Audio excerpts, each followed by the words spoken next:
저희가 그 입사 동기들이 참 많이 있는데요. 참 얼굴이 정말 천사처럼 예쁜 동기들이 많이 있었는데 그 당시에 이제 그 저희 MBC 사장님이 워싱턴 특파원을 하고 오신 분이어가지고 뉴스를 전달하려면 얼굴이 너무 이쁘면 시청자들이 얼굴만 보지 뉴스를 듣지 않는다. 그래서 적당히 생긴 박영선을 시켜라. 그래서 제가 행운을 안게 되는. 아니 근데 제가 봤을 때는 모르겠어요. 우리 편이라서 그런지 모르겠는데 적당히 예쁜 게 아니라 많이 예쁜 것 같은데. 아, 그건 좀 관찰의 말씀이시죠. 근데 그래서 이제 MBC 앵커를 하면서 네. 사실은 이제 이름도 알려지고 유명 인사가 되고 이렇게 했어요. 근데 언제나 빛이 있으면 또 그림자도 있고 보이지 않는 무대 뒤에 또 아픔도 있고 이랬을 텐데 몇 가지 여쭤볼게요. 그렇게 해서 이제 화려하게 앵커를 시작했는데 실수 같은 거 안 했습니까? 아찔한 실수의 순간 이런 거? 있었죠. 예를 들면 뉴스는 6시에 시작하는데 새벽 6시에 시작하는데요. 이미 뉴스가 시작된 6시 5분에 도착한 적이 한 번 있었습니다. 그럼 어떻게 했어요? 그래서 뭐 스튜디오가 난리가 났죠. 난리가 났는데 스튜디오의 그 PD가 정말 현명하신 분이어가지고 그 다른 그러니까 앵커 없이 뉴스를 그냥 막 리포트를 시작을 한 겁니다. 리포트를 시작하고 제가 나타나니까 그 다음에 지금까지 이런 뉴스가 나갔다라고 제가 설명을 했습니다. 그 생방송이잖아요, 그게. 네네네. 그때 정말 진짜 아찔했겠네요. 그럼요, 아찔했죠. 그러니까 뭐 거의 뭐 걸음아 날 살려라 하고 100만 년 달래기를 해서 뛰어갔으니까요. 네, 그게 가장 큰 실수, 네, 아찔한 가장 순간. 큰 실수였습니다. 네. 그러면 그 앵커나 기자를 하시면서 이 뭐 사람과 뭐 이런 프로도 진행했고 했는데. 네, 네. 사람과 세상, 박영선의 사람과 세상. 그런 것도 했는데 취재를 하면서 사실 냉정해야 되는데 너무나 슬펐거나 감동했거나 같이 동화돼서 눈물을 흘렸거나 뭐 이런 가장 감동적인 순간은 어떤 거였어요? 그게 이제 박영선의 사람과 세상을 취재하면서 주로 어려운 사람들의 이야기를 담는 프로그램이었는데요. 지금은 제 지역구가 됐습니다. 이것도 2년인 모양인데요. 그때 구로동에 벌집촌이라고 있었습니다. 그러니까 벌집처럼 다닥다닥 붙어있는 곳에서 사람들이 사는 동네인데 그 동네에 편모스라에 사는 아이들을 이렇게 대학생과 멘토로 연결시켜주는 그 봉사자, 자원봉사자 한 분이 계셨습니다. 그분하고 제가 거기서 일주일 동안 같이 생활하면서 그분들의 이야기를 쭉 들어봤는데 그게 제일 그 가슴에 맺혀 있다고 할까요? 그래서 요즘도 제가 어려운 사람들에게 관심을 갖게 된 계기가 된 저에게는 매우 중요한 아주 소중한 기회입니다. 네. 실제로 기자로서 취재 활동을 하다 보면 지식과 정보도 얻지만 내가 느껴보지 못했던 그런 감동 같은 것도 그렇습니다. 느끼게 되겠네요. 네. 그 보도를 하다 보면 어떻게 보면 역사적인 순간의 한 복판 내지는 첫 일성을 또 이렇게 보도하는 경우도 있지 않겠습니까? 네, 많이 있죠. 네. 가장 뭐랄까 역사적인 사건을 보도했던 것은 어떤 걸 꼽을 수 있을까요?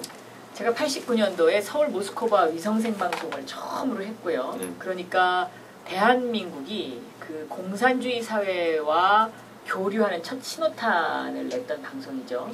생방송이었고 또 이것이 매일 저녁 9시에 10분씩 그 모스크바의 생활이 거의 생중계됐었습니다. 그러니까 모스크바에서 한 겁니까? 그럼요. 모스크바를 갔었죠. 직접 마이크 잡고. 제가 대한민국 기자로서는 처음으로 취재 비자를 받아서 정식으로 들어간 겁니다. 털모자를 쓰고 제가 모스크바 크레물린 궁 앞에서 그 당시에 거의 한 10일 이상 그 고르바초프의 페레스트로이카와 그라스노스트 이 현장을 생중계했던 기억이 저로서는 가장 그 가슴 뛰던 기억이었고요. 또 하나는 2002년도에 서울 평양 생방송을 진행했었습니다. 2002년도에? 네네. 그러니까 평양에서 9시 뉴스데스크 시간에 똑같이 이렇게 스튜디오에 앉아서 그 평양 중앙방송 스튜디오에 앉아서 평양 소식을 전하는 그 뉴스를 했던 것이 가장 기억에 남고 역사적인 현장이었죠. 네. 그러니까 89년이면 동구권 몰락 바로 직전이죠. 네, 몰락하기 바로 직전. 그러니까 풍선이 팽팽하게 부러져 있는데 거기에 바늘 하나만 탁 꼽으면 풍선이 빵 터지는 그러한 소련의 그 실상 그것을 이제 중계했었고요. 2002년도에는 그 북한이 좀 경제를 그동안의 통제 경제에서 일부 부분적으로 개방 경제로 바꾸는 그 기간이었거든요. 그래서 그때 저희가 평양을 가서 그 북한 사람들의 실상을 보도를 했었죠. 좀 일반인으로 봤을 때는 좀 부러운. 저도 굉장히 그것은 행운이라고 생각합니다. 예. 그랬어요. 이제 한숨 좀 돌리셨죠? 네. 예. 오늘 토론을 좀 어떻게 보면 좀 격렬하게 이렇게 했는데 오늘 토론에 임하면서 또 마치고 나오면서 어떤 좀 생각이 들던가요? 짧게 말씀해 주세요. 긴박감이 있었다고 얘기들을 많이 하시더라고요. 그런데 저는 이렇게 생각했습니다. 우리가 토론을 하는 이유가 단지 그냥 야권 통합 후보로 뽑힌다는 의미보다는 한나라당 후보와 경쟁해서 우리가 이길 수 있느냐 이 부분을 시청자들에게 검증받는 것이 제일 좋다라고 저는 생각을 했었습니다. 토론 끝나고 네. 박원순 변호사와 악수를 했을 거 아니에요? 네, 그렇습니다. 혹시 뭐 무슨 얘기 하시던가요? 특별한 말씀은 없으셨습니다. 그렇습니까? 네. 우리 박영순 후보도 특별한 말씀을 안 하셨습니까? 네. 역시 격렬한 토론의 현장이었군요. 네. 그 토론이 끝나고 어떤 기자분이 저한테 전화를 하셨어요. 그래서 박영선 후보가 너무 좀 공격적이지 않았느냐 이렇게 물어보더라고요. 그래서 그런 혹시 질문을 또 받는다면 어떻게 말씀하시겠어요? 지금 대답하고 똑같습니다. 그러니까 한나라당 후보와 견주어서 흠이 없고 그다음에 그 한나라당 후보를 이길 수 있는 그런 검증을 하는 토론 시간이 필요하다라고 본 것이죠. 네. 저는 그렇게 얘기했어요. 박영선 의원은 6번, 7번 재산 공개하고 검증을 혹독하게 거쳤는데 그건 공격이 아니다. 어떻게 보면 공평한 검증의 기회를 갖자고 하는 그런 취지였을 거다라고 제 나름대로 그냥 얘기했는데 맞는 얘기인지 모르겠네요. 뭐 반응은 이제 시청자 여러분들께서 결정을 하실 거라고 저는 보고 있습니다. 네. 예. 요즘 아주 우리 사회를 지금 뒤흔들고 있는 영화가 있습니다. 도가니. 네, 네. 아직 뭐 바쁘셔서 못 보셨을 텐데 네. 이제 한번 보십시오. 이 도가니 열풍, 도가니가 어느덧 우리 지금 대한민국의 한 복판에 지금 와 있어요. 아침에도 뭐 도가니에 대해서 좀 말씀을 하신 것 같은데 이 보니까 사립학교법과 사회복지사법에 대해서 언급하시면서 한번 말씀하신 것 같은데 다시 한번 좀 말씀해 주시겠어요? 도가니에 대해서 어떤 생각을 갖고 계신지? 그 영화 도가니의 이제 그 대사 중에요.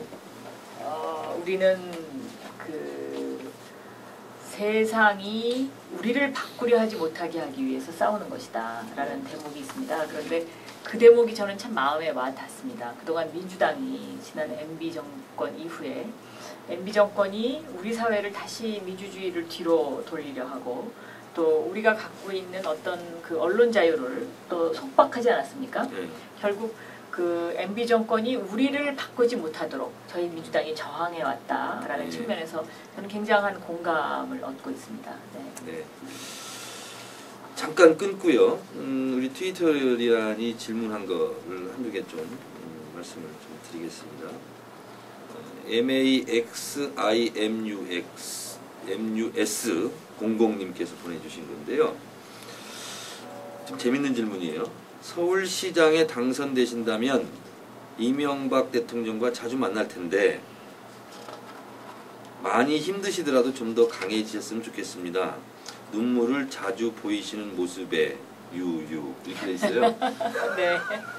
그거 어떻게 생각하세요? 꼭 질문이라기보다는 이런 저는요. 사실 겉으로는 굉장히 강단이 있어 보이는 건 사실인데 마음은 좀 많이 약합니다. 그러나 제가 이제 그럴 때가 있는데 언제 그러냐면 BBK 얘기가 나오면 아직도 그 한과 서름이 덜 풀렸는 모양입니다. 그래서 그 얘기가 나오면 제가 가끔씩 눈시울을 적실 때가 있습니다. 그 외에는 그렇게 많지는 않습니다. 그 얘기와 관련해서 비슷한 내용이라서 김유숙님께서 질문하셨는데 BBK 때문에 고초를 겪었다고 했는데 지금 하셨죠? 어떤 어려움이 있었는지 궁금합니다. 함께 고초를 겪은 노원구 공릉동 월계동을 지역 기반으로 하는 정봉주 의원과는 사이좋게 지내는지요? 이렇게 네, 정봉주 의원 제가 참 마음속에서 고생이 너무 심하기 때문에 네. 어떤 일이든지 도와줘야 되겠다라고 생각하고 있죠. 네. 친하냐고 물어봤어요. 친합니다. 저보다 사실 더 고생을 많이 한 분입니다. 네. 네. 또 이제 MBC에 계셨으니까 요건 또 아마 또 더 피부로 느낄 것 같아요. 윤도현, 김재동, 김미화 등 중도 방송을 하차하는 이런 경우가 있죠. 네. 실제로 본인이 앵커를 해봤으니까 이런 분위기는 우리 일반 국민보다 더 잘 아실 거예요. 네. 이게 이제 MB의 언론 장악 뭐 이런 나름대로 그 근저에 그런 기저가 깔렸을 텐데 뭐 이거에 대해서 한 말씀 하신다면 어떤 말씀 하실 수 있을까요? 제가 앵커를 하다가도 잘린 적이 있거든요. 네. 어떤 경우에 잘렸냐면요. 지금은 경기도지사가 되셨습니다만 김문수 그 당시에 국회의원이 보궐선거로 당선이 돼서 이렇게 초대 손님으로 나왔어요. 네. 그런데 제가 변절자 아니십니까? 이렇게 얘기했는데 맞네, 그 변절자라는 이야기를 김영삼 대통령이 아침 뉴스를 보고 저 내 얘기하는 거 아이가 이렇게 반응을 하셨다는 거예요. 그래서 이제 일단 그 말로 제가 찍히고 두 번째는 농협 회장 그 수사 사건이 있었는데 제가 그걸 표적 수사라고 표현을 했었습니다. 그랬더니 표적 수사라고 표현했다고 두 번째 찍혀서 제가 잘려났습니다. 그래서 그때 김미화, 김재동 사건을 보고 제가 그렇게 잘린 거는 90년대 초반의 일이거든요. 그런데 지금 세월이 얼마나 많이 지났습니까? 약 20년 가까이 됐잖아요. 그런데 아직도 그렇게 방송에 영향력을 행사하면서 어떤 정권이 방송 출연자에게 그런 그 강압적인 행동을 취한다는 거에 대해서 굉장히 가슴 아프게 생각하고 우리가 왜 정권 교체를 해야 되는지에 대한 당위성을 찾을 수 있다라고 저는 생각했었습니다. 네. 근데 이제 한편으로 저는 뭐 개인적인 또 부분이기도 하겠습니다만 권력이 언론을 통제하기도 하지만 또 언론이 횡포를 또 부리는 경우도 물론 그렇습니다. 있죠. 저는 그 언론 권력이 요즘 이제 점점 비대해지고 있죠. 어떻게 보면 정치 권력보다 더 강한 영향력을 행사한다고 볼 수 있습니다. 자본으로부터의 권력으로부터 자유롭지 못한 경우도 있고 또 정치 권력으로부터 자유롭지 못하면서도 또 언론 권력이 그 위를 점유하고 있다는 이 사실에 대해서는 언론인 여러분들께서 스스로 그 객관성과 중립성을 유지할 수 있도록 노력하시고 그것이 생명이라고 저는 생각합니다. 네. 제가 이 질문을 드릴까 말까 하다가 드리는 게 좋겠어요. 오늘 기사가 많이 났더라고요. 몇 개. 낙곰수에 대해서. 네. 조금 있으면 이제 낙곰수 방송이 될 텐데 저도 어제 현장에 같이 저하고 둘이 있지 않았습니까? 네네. 그래서 이제 많은 부분이 가만히 되고 이제 그렇게 했다는 생각은 들고 하는데 낙곰수를 시청할 그 청취자들에게 좀 한 말씀 하실 말씀이 있을 것 같아요. 네, 그런데 그 낙곰수 측에서 이런 사실이 알려지는 거에 대해서 그렇게 좋아하시지 않는 것 같은 인상을 어제 제가 받고 나왔습니다. 그래서 저는 기자들 질문이 있어도 대답을 안 했는데요. 글쎄 그 어느 분이 어떻게 해서 얘기를 했는지 그게 조금 기사화 됐더라고요. 근데 뭐 이왕 기사화 됐으니까 뭐 내용은 이런 겁니다. 그러니까 그 민주당 그러니까 박영선 의원은 가족 문제 이외에는 더 이상 공격할 부분이 없다. 그리고 박영선 의원이 지금까지 살아온 행적은 우리 낙곰수의 김어준 총수, 김어준 총수도 동의하고 좋아한다. 그러나 지금 그 박원순 변호사는 이런저런 많은 문제점을 지적했기 때문에 이제부터는 민주당을 공격하겠다. 이제 이러면서 이제 민주당에 대한 공격이 시작이 됐는데 경선 룰과 관련된 부분을 이제 그 김어준 총수가 그 민주당이 마치 꼼수를 피운 것처럼 모든 것을 해석하는 이제 그런 발언이 한 30분 가량 이어졌습니다. 그래서 제가 방송 끝난 다음에 그런 어떤 공격이었다면 이것은 민주당 대표와 시민단체 대표를 협상 대표를 갖다 놓고 방송을 하는 게 맞지 않았을까 하는 이제 그런 저의 기저에서 제가 그 부분에 대해서는 좀 바로잡는 것이 필요하다라고 네. 생각을 했고 뭐 너무 길게 얘기 안 하셔도 돼요. 그분들이 조금 좀 정도가 심하다는 부분은 편집을 하시겠다고 얘기는 하셨는데요. 네. 제가 한번 보겠습니다. 네. 그 잠깐 또 하나 질문이 오셨어요. 로사 1219 분이 질문하셨는데 타성에 젖은 정치인이 안 되기 위해서 어떤 노력을 하시나요? 뭐 이렇게 또 올라왔네요. 제가 이제 그 타성에 젖은 정치인이 안 되기 위해서 각별히 신경 쓰는 부분이 바로 이제 그 정치 후원금 부분입니다. 네. 그러니까 이 후원금이라는 게 정말 그 10만 원, 10만 원 이렇게 정말 정성을 가지고 주시는 분들에 대해서는 제가 아주 감사하게 봤는데요. 네.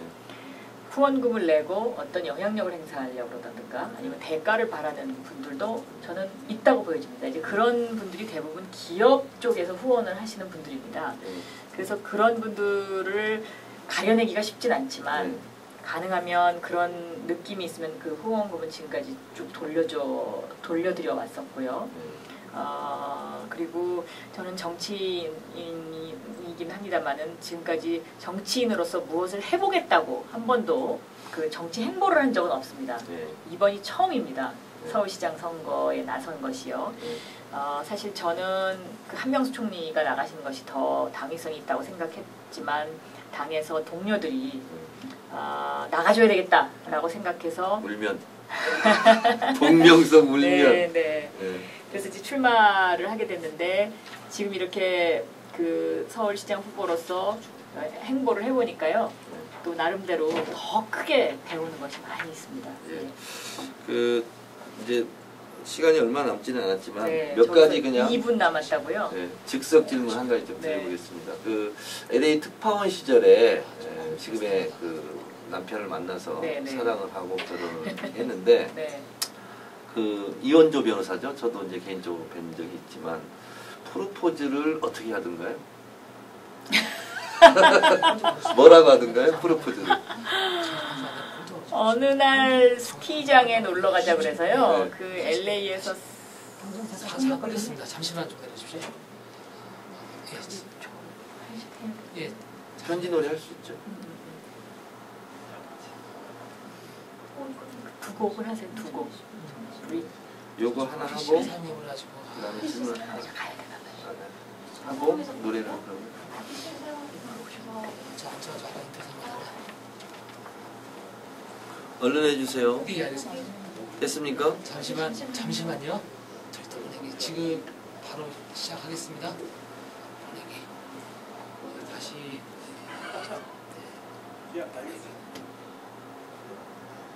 다시 시작해서. 네, 얼마 전 정전 사태가 있었는데 갑자기 지금 그와 비슷한 긴급 상황이 발생해서 방송이 중단된 거 죄송하게 생각합니다. 계속 다시 여쭤보겠습니다. 지금 이원주 변호사 남편 부분 되시죠? 그분이 프로포즈를 어떻게 했는지 그게 좀 궁금하네요. LA 특파원 시절에 그 LA에 있는 이제 그 친지분들하고 네. 스키장을 놀러 갔었는데요. 네. 그 스키장을 같이 가자고 그랬던 사람이 바로 우리 애 아빠입니다. 스키장에서 키스했습니까? 혹시? 스키 키스? 그게 거꾸로 되는군요, 결과적으로. 그렇죠. 예. 그러면 그냥 그렇다고 얘기를 해야 되겠네요. 그러니까 스키장에서 뭐라고 하면서 프로포즈라든가요? 그 아주 가느다란 그 반지 하나를 사가지고 와서 네. 자기하고 결혼해 주면 안 되겠냐고. 그대로 워딩을 지금 잘 생각이 안 납니다. 생각이 안 나요? 네. 너무 이렇게 감동적인 프로포즈 워딩은 아니었던 것 같네. 그냥 아무튼 그 결혼해주면 안 되냐서 제가 조금 그 당시에 당황하기도 했었지만 굉장히 기억에 남습니다. 왜냐면 눈이 굉장히 많이 내린 곳이었기 때문에. 그래서 네. 즉시 결심했습니까? 즉시는 안 했고요. 조금 시간은 걸렸지만 그 백설에 녹아내리는 그 뜨거움을 알면서 그러니까 대략 80~90%는 그때 결심을 한 거죠. 50% 정도. 하여튼 네. 뭐 똑똑한 그 아내 만나서 또 마음고생도 심할 텐데 그 남편한테 사랑한다는 말은 낯간지럽나? 그 남편한테 마누라 잘못 만나서 우리 애 아빠가 고생이 많습니다. 네. 이리저리 쫓겨다니고. 네. 그렇습니다. 자, 우리 네티즌 여러분, 트위터리언 여러분 모두에 예고해드린 대로 우리 박영선 후보께서 대학가요제까지 나간 실력 있는, 가창력 있는 아닙니다. 요새는 노래를 안 해서요. 아마추어 가수시는데 노래 한 곡 서비스로 좀 한 곡 하시고 그리고 마쳤으면 좋겠습니다. 노래 뭐 하실래요? 글쎄 어니언스의 편지를 이미 주문을 하셨잖아요. 예. 그거 하나 하고 그다음에 또 제가 좋아하는 노래가 브릿지 오브 트러블드 워터라는 노래인데요. 네. 시간 관계상 끝까지 하기는 그렇고 네. 앞에 조금만 해드리고 왜냐면 이 노래는 의미가 있습니다. 네. 험한 세상의 다리가 되었는데요. 네. 정말 저는 우리 서울에 이런 험한 세상의 다리가 되고 싶은 그런 그 심정으로 시장에 출마했었거든요. 네. 그러면 편지하고 네. 그 사이먼 가펑클 노래 네. 하시면서 그냥 나가세요. 알겠습니다. 그리고 제가 마무리하겠습니다. 네. 그리고 저 같이 도와주셔요. 네.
박영선 후보는 이제 다음 일정 때문에 이 자리에서 일어나셔야 된다고 그러는데 그 아까 뭐죠? 브릿지 오브 트러블드 워터.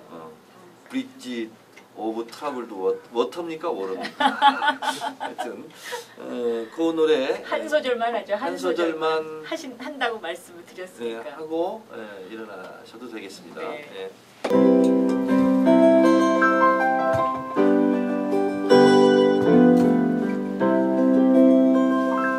When you will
힘내시고 또 응원하는 분들이 많이 있습니다. 오늘 바쁜 시간 이렇게 쪼개서 이렇게 네티즌들 만났습니다. 네티즌 여러분, 트위터 여러분, 10월 3일 장충대학관에서 우리 박영선 후보가 승리할 수 있도록 많은 응원을 부탁드립니다. 그리고 내일 오전이 아니죠. 정오 12시까지 콜센터 1688-1003번 1003 1688-1003 콜센터에 선거인단 등록 부탁드리겠습니다. 박영선을 응원해 주십시오. 다음 시간에 또 뵙도록 하겠습니다. 고맙습니다. 감사합니다. 네, 고맙습니다. 네.